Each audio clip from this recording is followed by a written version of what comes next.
Shit. I just did all this like We're live. oh, it says insufficient permissions. Oh, mine says we're on the broadcast Okay, hold on. I'm going to finish that. with no viewers just yet. It does say that. Well, we'll record this and we can clip out that horrible word that I just said and then we'll use it if we can. Oh my gosh. Right. I'm so excited to be here with Kate White. Do you want to be Katie? Katie White? I am Katie Kate these days. Katie Kate. There you Katie go. Kate. Wherever it lands with someone. I'm Katie and I'm Kate. I'm both. Both and. Love that. She is also co-leading this retreat with me along with Shannon, who I interviewed yesterday. And I'm so excited for y'all to meet her. Kate, I would love it if you would introduce yourself and tell us all about your magic. All right. Well, I am first and foremost a human on the journey, and the journey of really discovering what life is all about, and my own belonging in my own body and in my own life. And a lot of that journey has had to do with actual body journeys, odysseys, Body Odyssey. I have a program called Body Odyssey because I've been through so many health related journeys in my life, and I continue to be on them. I keep thinking that I'm going to get to the other side and I'm going to get to teach from, having made it, but I teach from the messy middle, and I teach from the space of learning and from the space of finding out what belonging is with me. And so in that, I do a lot of embodiment work, actually being at home in my body and being in relationship with myself in that experience. And so I was an educator for 30 years and retired. And that is when I feel like my real life began. That's when I began to know myself. That's when I started taking time to sit in experiences and not flit and fly through them.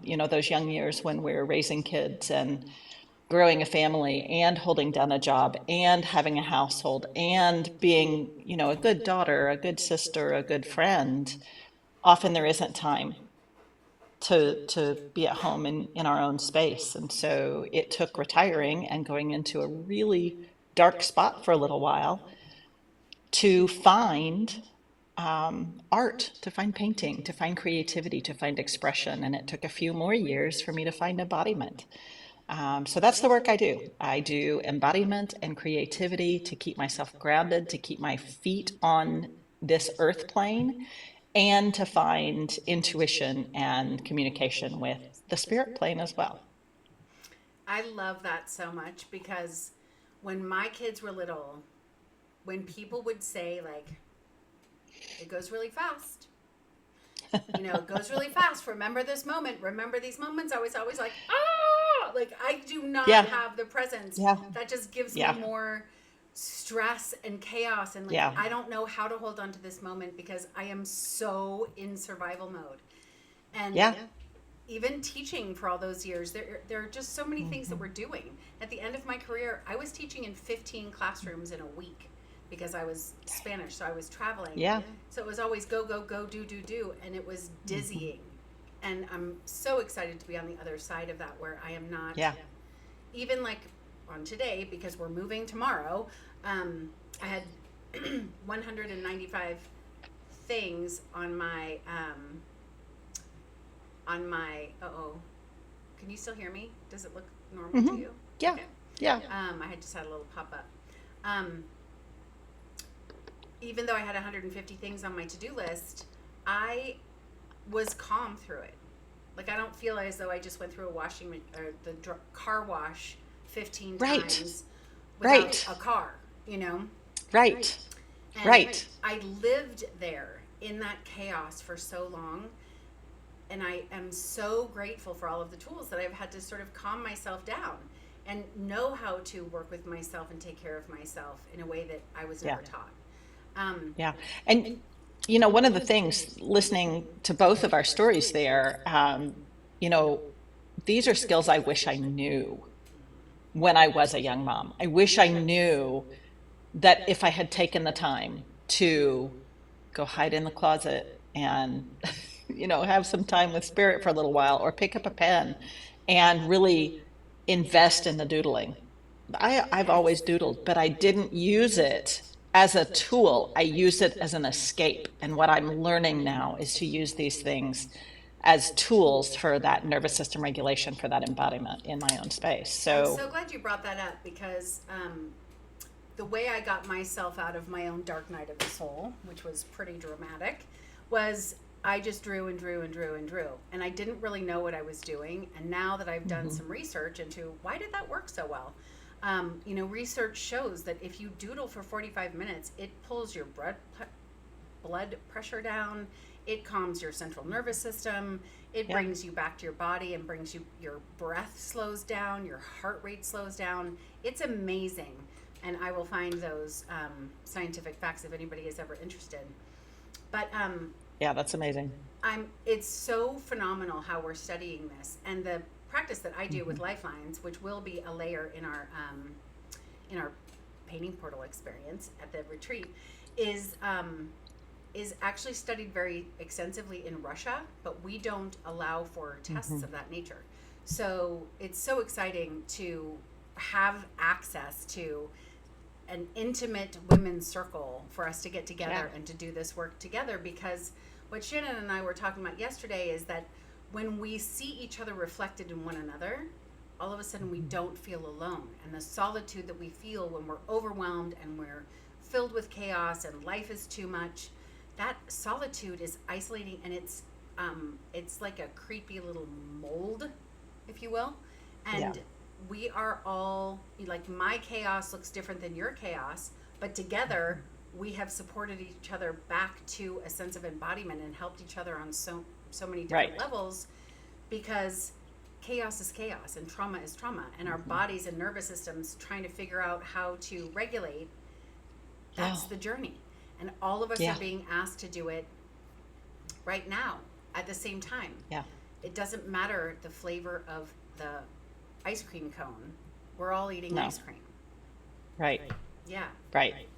And when we feel like we're alone in a house of mirrors and every place we look, all we see is ourselves, when we just have that one person beside us, even that reflection of that person, it just brings the breath back down, and we realize, we are not alone, and that belonging, we find that place of belonging within ourselves. And that's the work, that when you and I are working together, that's I walk away feeling like I'm more at home in my own life at the end of it.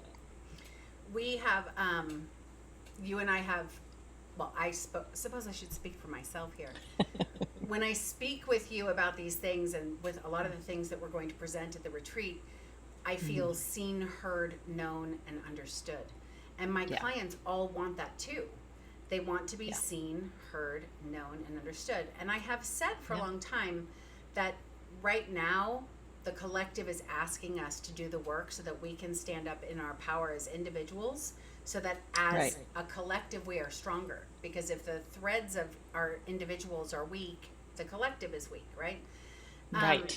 And one of the things that I'm so excited about is really weaving in sort of my shamanic woo and Shannon's very practical life coaching, like we're transpersonal psychology based, and you with your metaphysical creativity lens and this embodiment. And I wanted to sort of just ask you, what does it feel like to land in your body?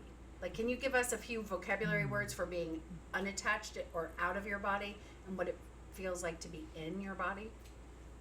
Yeah, so a lot of people use the word dissociated, that when we don't feel like we're in our bodies, our feet, our legs are numb, we don't feel as though we're seated in that body space. Our mind is not in one spot, it's ricocheting all around the room that we're in. We have conversations and we don't remember what the conversation was. 30 seconds after the conversation's finished, we have to ask someone to repeat. Could you repeat what you said? Because we're not in that space. We're not regulated enough to slow down and breathe enough that our brain is getting the oxygen that it needs, and that our body feels safe enough to be in the space. And so my process for embodiment is to first feel that body, to feel the legs, to squeeze my toes on the ground, to feel the ground underneath my feet, to have a relationship with Mother Earth, with Father Sky, to know that this vessel is the one I chose to walk through this world in, and that this vessel communicates with both the earth and the universe, with spirit. And so I get in the body first, and then I often will do a little bit of movement, because when you do a little bit of movement, whether it's a shimmy or a shake or a twist or a turn or a bounce, it prevents trauma or tragedy from seating itself in my body. And so I do that just because then the body and the brain are becoming more aligned, and they're not running off in all of those ricocheting directions. It anchors the body together. And then breath work. Breath work, using a formal breath work process, not just in through the nose and out through the mouth, but actually using the process of breath work activates the parasympathetic nervous system. And when we do that, it's like opening up the body's inner pharmacy. And so when we've done that, not only do we now have oxygen running all through our body, which we need, all of our blood cells need that oxygen. And often a breathwork practice can help push the oxygen actually into the cells, from the bloodstream into the cells. Then we start to feel our body again, and then we start to feel whole, and we start to feel like we're anchored, and like we can participate, and like we can be present. There's a calmness, and there's just a presence. And for me, again, speaking for myself, it allows me to see so many more possibilities. I am not seeing this tunnel space. I'm seeing out peripherally. And sometimes I can see, spherically all around. I can feel the connection and feel like I belong in my body. I belong in space. I belong in this world, and I belong with the people who are here that I might know and I might not know, but that I can support on this journey. I love that so much. um, I find, I'm just going to admit that I am time blind a little bit. Mm-hmm. So I'm kind of constantly checking my calendar, like what time is it, and what is happening, because I lose myself in the anchor of time space, right? Time and space don't really work synergistically for me. And when I feel myself in chaos a little bit, because we're moving, so of course there's chaos, and I'm moving 5 different households right now. So what is happening? But I have noticed Woman. that, I mean, but I've noticed that I am more time blind. And in the past, my inner voice would have been like, oh my God, you're such a piece of shit. Like, why did you forget this? How could you have forgotten that? These are important. You need to keep up with this and this and this. Like, why can you not do it all? You're supposed to do it all. You're supposed to do it all. And now I'm like, you know what? I am just kind of letting things go. I'm so sorry I can't do that today. And I'm also looking at my husband like, I think it's really important that you are the one that packs the keys, because then we will know what all of the keys are when we get to the other side, because I don't know if I'll remember where the keys are. And that's fine. That's not a problem. Yeah. And I can let him do that for me. I've never allowed myself to receive in that way.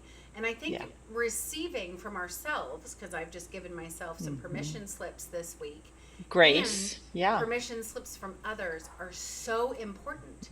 And when we are together in a group doing this kind of work, the way we are able to see and empathize with one another and say, I see you, I know that feeling, and I'm there with you, that's like permission. And it's an offering of love that is so profound.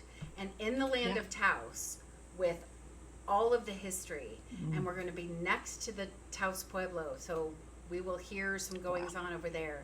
And the land has a yurt for our yoga and cacao ceremony. We have a member of the Taos Pueblo coming over to teach us a lesson, details to be announced later.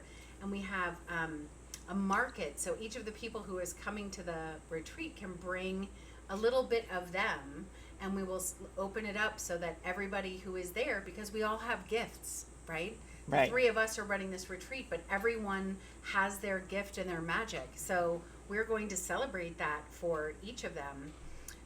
There will be a few readers there, so that will the woo will come out, and there everybody will have a copy of their charts that I produce, so that we can work with that onto the canvas, which is so exciting. It really It is. is so exciting. It's, yeah, one of the things, when we see ourselves reflected in other people, we get to mirror for one another, but it's also a mirror for ourselves. So, it's an invitation that when you see something that you admire about someone else, to understand that you would not have the capacity to admire that if it wasn't in you as well. So, it's such a beautiful thing to come into this circle and to see that there are all of these other women who, we don't, like you said, we don't all have the same journey. We don't carry the same story. And yet there are resonances that we see in one another, and we get to reflect for one another in that. And that's so exciting. And it's so exciting that we get to do that in the market and with all of the things that are being brought together in this retreat space. It's actually the most beautiful, phenomenal opportunity to be in such a sacred land, in such a sacred space, and be able to participate in this way in finding a way back home to ourselves.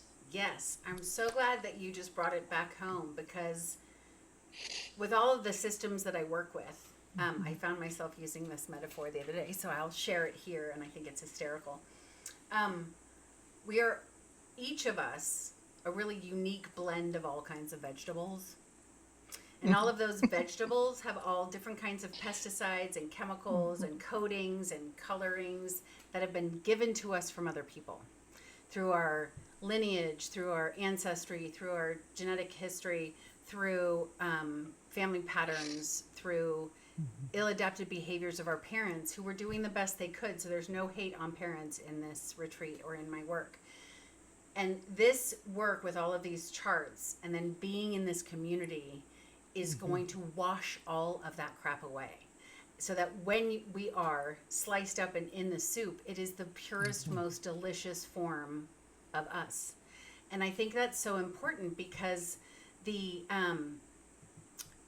body knows before the mind can catch up, and the mind has so many stories and is always trying to make sense of stuff and send people off, send things off, and like, I'm going to make this excuse, or I'm going to blame myself, Right. or you're going to hear the voice of one of your critical parents when you are being mean to yourself.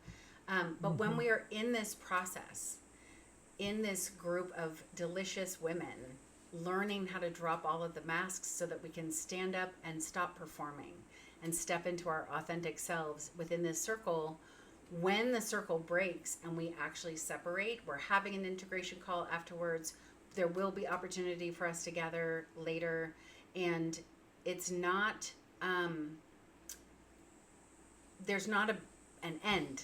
There certainly is a beginning, and that is that we need to Right. commit to, like, the time is never right? Look at us trying to get Right. this live off tonight. I was like, I'm totally ready. And then, oh my God, I don't have any space on my computer. And then, oh, the dogs are getting groomed. And then, the squeaker. And I mean, it's chaos, right? Yeah. Resistance Yeah. comes in Babysitting all the nails. forms. Yeah. Yeah. Playing Uno with the nephew. It's all part of who we Right. are and what the responsibilities we have. And yet we find this little tunnel of time, but we had to say yes to this time. Yeah. Just like, it's the opportunity to say yes to yourself.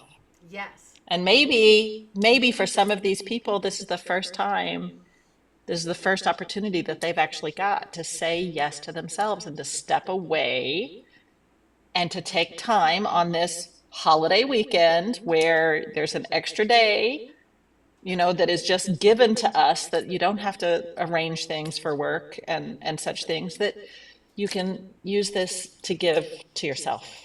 And, Yes. the work that I've been doing for myself, it's in these moments that I step away and join circles like this one, where I get to see myself in such a different way. And that's, that's one of the things I think I'm most excited about, is that what I've learned about myself in attending retreats like this is that I have a gift, and that gift is of inner sight.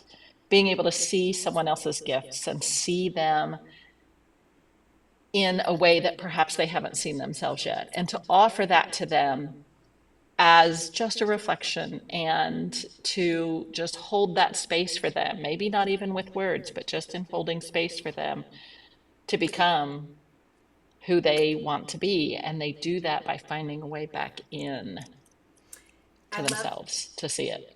it's so beautiful because you just reminded me that when I am in women's circle, when we're at some of the retreats that you and I have attended together, and just all of the things that we've done together, it feels like, because there's permission, because there's a safe cauldron, which is a word that we're going to use a lot at the retreat, we can fling all of our doors open. We get to air out the entire being, right? And this is how we belong to ourselves, is when we accept all of the parts of ourselves. Healing is not about curing it or healing it and making it go away. It's integration. Right. It's allowing all of our experiences to get into that soup and to add its particular flavor. And Right. it's hard to turn everything, there's that pithy comment, it doesn't happen to you, it happens for you. But actually, Right. there are lessons for our growth in the trauma and in the ugliness, the dark times, as well as the light. And most growth doesn't happen when we're comfy on a couch. What's different Right. about this retreat is that you are going to be comfy on a couch, hanging out in a room with gongs and bowls and a pool and a stream right there and the labyrinth that's out front, surrounded and held by these mountains, so that we can throw open those doors and really let the air in and belong to each other and to ourselves. Right. So beautiful. So beautiful. I'm so excited, and I'm so grateful that you're going Yeah. to be leading this with me. So much Yeah, fun. Amazing. Very excited. Amazing. So if anybody has any information, nope, I have the information. We have the information. If you have any questions, please put them in the comments below. In the Yeah. meantime, One- I am going to come back from the other side, from the new house. What were you going to say? I love that. I love that. One thing I just want to say is that, we've done a lot of talking about the creativity aspect of this. And I just really think it's important that people understand that the creativity aspect just happens as part of what we do here. You don't have to come with any training. You don't have to know how to hold a paintbrush. You don't have to know what a canvas is. We're going to take care of all of that for you, and you're going to be guided and held and supported in creating your own personal remembrance and pathway back home to yourselves once you leave this retreat. Yes, it's the integration point. It's the working with Yeah. everything. I like Yeah. to say that when we pick up a paintbrush, we are having a conversation with our inner selves. It's like the quantum healing level, where we can work with all levels of ourselves and all forms of Right. ourselves. Thank you for remembering to say that. Right. Thank you very much. Right. I just know that would be one of the things that I would be afraid of. I'd be like, oh, I'm not an artist. It's not. Yeah. And the art of belonging. I don't belong, and I don't know art. So not for me. But guess what? Yes. That's why you come to this. Very true. Perfect. Perfectly said. Perfectly said. Well, thank you so much, Kate. And we will have Yep. Love you. late next week, or maybe even the week after, depending upon move and beach time for you. We will have all three of us on a conversation to talk about this. And I have Awesome. some other I might come special to you guests from that the are coming. beach. Nice. Yeah. Yeah. Yes, please. I will come to you from Lubbock. Love it. Love it in Lubbock. Love it, Lubbock. All right. Love you. Thank you. Right. Love you. Uh-huh.